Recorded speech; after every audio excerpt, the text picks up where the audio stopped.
Welcome back to the channel. तो आज हम बीएमएस संस्कृत का थर्ड चैप्टर डिस्कस करेंगे, दैट इज़ द उपसर्ग। ठीक है, तो उपसर्ग क्या होते हैं, इनकी संख्या कितनी होती है और इनको हम याद कैसे करेंगे, आज के लेक्चर में डिस्कस करेंगे। ठीक है, तो स्टार्ट करेंगे उपसर्ग से। उपसर्ग होते क्या है? वह शब्द जो किसी शब्द के आगे लगते हैं और उसके अर्थ में बदलाव लाते हैं। मतलब उपसर्ग वो शब्द होते हैं जो किसी वर्ड के आगे लगते हैं और उसके मीनिंग को चेंज करते हैं, उनको हम उपसर्ग कहते हैं। ठीक है, यानी जिनको हम इंग्लिश में प्रीफिक्स कहते हैं, यानी जो वर्ड्स के आगे लगते हैं और उन वर्ड्स की मीनिंग को चेंज करते हैं, दीज आर कॉल्ड एज उपसर्ग। तो यहाँ पे मैंने लिखा है वो शब्द जो किसी शब्द के आगे लगकर उसके अर्थ में बदलाव लाते हैं, उनको क्या कहते हैं? उनको हम उपसर्ग कहते हैं। आई होप समझ गए होंगे उपसर्ग क्या होते हैं। वह शब्द होते हैं जो किसी शब्द के आगे लगकर उसके अर्थ में, उसकी मीनिंग में बदलाव लाते हैं, उनको क्या कहते हैं? उनको उपसर्ग कहते हैं। उसके बाद उपसर्ग की संख्या कितनी होती है, कितने टोटल उपसर्ग होते हैं? वो तो उपसर्ग की संख्या 22 होती है। इंपॉर्टेंट है, याद कर लेना। उपसर्ग की संख्या कितनी होती है?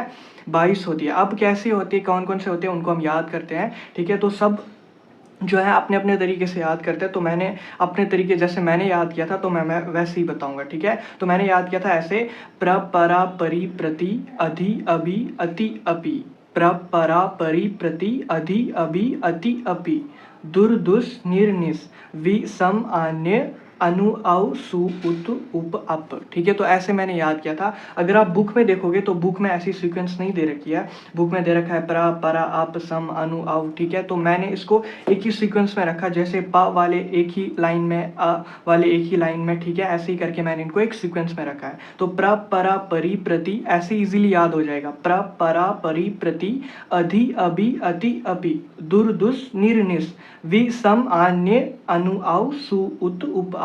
तो टोटल ये उपसर्ग कितने हो गए? 22 होते हैं। ठीक है, तो यही वो उपसर्ग होते हैं जो वर्ड के आगे लगते हैं और उस वर्ड की मीनिंग को चेंज करते हैं, यानी उस शब्द के अर्थ में बदलाव लाते हैं। यही होते हैं उपसर्ग। अब कैसे ये आगे लगते हैं, इनका प्रयोग कैसे होता है, वो हम देखते हैं। ठीक है, जैसे यहाँ पे मैंने एग्जाम्पल लिखी है, जैसे प्र उपसर्ग है, पहला उपसर्ग। एक वर्ड है, एक शब्द है हार, तो उसको जब मैंने प्र उपसर्ग जोड़ा तो ये बन गया प्रहार। तो हार अलग वर्ड है, प्रहार अलग वर्ड है। इसका एक अर्थ होगा, इसका दूसरा अर्थ होगा।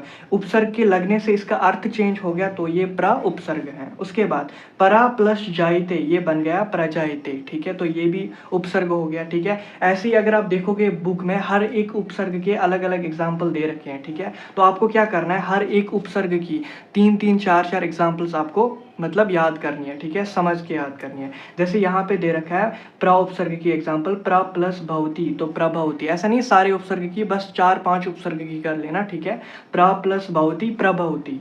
ऐसे ही यहाँ पे प्र प्लस क्रोति, तो प्राकृति हो गया।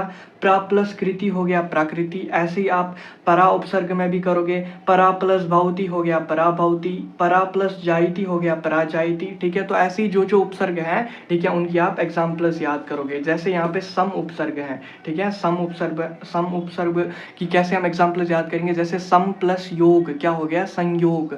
सम प्लस चार क्या हो गया? समचार। ठीक है, सम प्लस सार हो गया संसार। ठीक है, तो ऐसे हम उपसर्गों का प्रयोग करते हैं। उपसर्ग क्या होते हैं? वह शब्द होते हैं जो किसी शब्द के आगे लगकर उसके अर्थ में बदलाव लाते हैं, उनको क्या कहा जाता है? उनको उपसर्ग कहा जाता है। उसके बाद उपसर्ग की संख्या कितनी होती है? उपसर्ग की संख्या 22 होती है। कैसे याद करेंगे? प्र परा परि प्रति अधि अभि अति अपि दुर दुस निर्निस वि सम आन्य अनु औ सु उत उप अप। ठीक है, ये सीक्वेंस में याद करेंगे। प्र परा परि प्रति अधि अभि अति अपि दुर दुस निर्निस वि सम आन्य अनु औ सु उत उप अप। ठीक है, ऐसे बहुत ही इजी रहेगा याद करना। संख्या याद रख लेना कितनी होती है? 22, और इन उपसर्गों को याद रख लेना और उपसर्ग क्या होते हैं। और हर एक नहीं, आपको बस 3 से 4 उपसर्ग हैं जिनकी एग्जाम्पल याद कर लेना, एक एक दो दो। जैसे प्र हो गया, परा हो गया, ठीक है, अप हो गया। ठीक है, जितने भी 4-5 पहले उपसर्ग दे रखे हैं, ठीक है, सम हो गया, अनु हो गया, बस इनकी एग्जाम्पल याद करने का। जैसे अनु प्लस राग हो गया है अनुराग। बस 2 वर्ड्स को मिलाना है, उपसर्ग में से एक लेना है, बाकी कोई नॉर्मल वर्ड। ऐसे ही अनु प्लस कर्म हो गया अनुक्रम, अनु प्लस भाव हो गया अनुभाव। ठीक है, बहुत ही ईजी है, आप अच्छे से कर लोगे। ठीक है, एक बार बुक से देख लेना, दो दो तीन तीन एग्जाम्पल्स।